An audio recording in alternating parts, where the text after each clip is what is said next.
जितना अच्छा दिन पावर स्टॉक्स के लिए उतना ही खराब दिन आज कोटक बैंक पर बना हुआ है। 3.5 साल के निचले स्तर पर आपको ये शेयर दिखेगा। नवंबर 2020 के बाद ये 1600 के नीचे गया और अभी भी उन्हीं लेवल्स के नीचे कारोबार कर रहा है। हालांकि डेज लो से थोड़ी 25 पॉइंट की रिकवरी जरूर देखी है इसने। कोटक बैंक का इस पर और क्या खास चीजें हैं, बाजार का क्या व्यू बन रहा है, एक बार वरुण से जानते हैं। वरुण बताइए क्या हो रहा है कोटक बैंक। तो दीप, ये जो रेजिग्नेशंस हो रहे हैं इनके टॉप लेवल मैनेजमेंट में, ये काफ़ी सारे ब्रोकरेज हाउस को चिंता में डाल रहे हैं और ये कह रहे हैं कि जिस तरह से लोगों के हम देखते हैं कि जूनियर लेवल में रेजिग्नेशंस होते हैं या एट्रिशन होता है, उस तरह से इस बैंक में ऊपर के लेवल पर एट्रिशन या फिर रेजिग्नेशंस जो है वो लगातार देखने मिल रहे हैं। ताज़ा हाल जो है, इस कंपनी के जॉइंट एमडी जो है उन्होंने इस्तीफा दे दिया। लंबे समय से दरअसल ये कंपनी के साथ जुड़े थे और कहीं ना कहीं इनका जो ओवरऑल एक्सपीरियंस था वो इस बैंक के लिए काफ़ी महत्वपूर्ण था। हाल ही के समय में इनको जॉइंट एमडी का पद जो है वो दिया था, क्योंकि इनके जो पुराने जॉइंट एमडी थे वो चले गए थे। इसके अलावा अगर आप देखेंगे तो इनके सीएफओ जो है उन्होंने भी नवंबर 2023 में रेजिग्नेशन दे दिया था।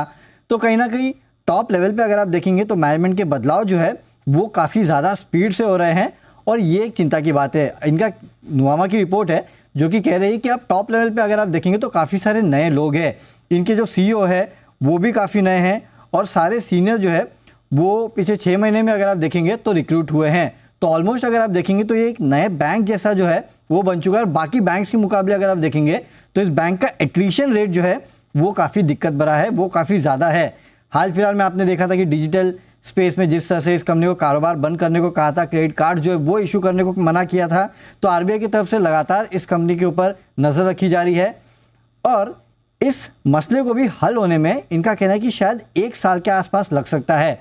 और जिस तरह से बदलाव हो रहे हैं, अगले 12 से 18 महीने में इस कंपनी की ग्रोथ और मुनाफा जो है उसके ऊपर बहुत ज़्यादा असर पड़ सकता है और बाकी बैंक्स के मुकाबले ये 1 से 2 साल पीछे जा सकता है, ये नुवामा का कहना है। इसके लिए इन्होंने अपने जो price to book value multiples है उनमें कटौती की है। 2.2 टाइम्स से काट के अब 1.7 टाइम्स दे दिया है।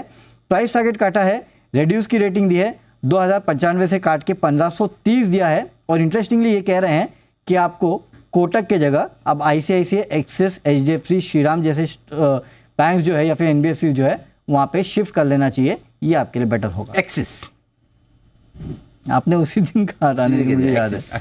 एक्सिस वहां से देखिए, एक्सिस बढ़िया एक्शन में आता हुआ दिख रहा है। तो चलिए, ये है आपके लिए कोटक पर रिपोर्ट। जिन साहब इस रिपोर्ट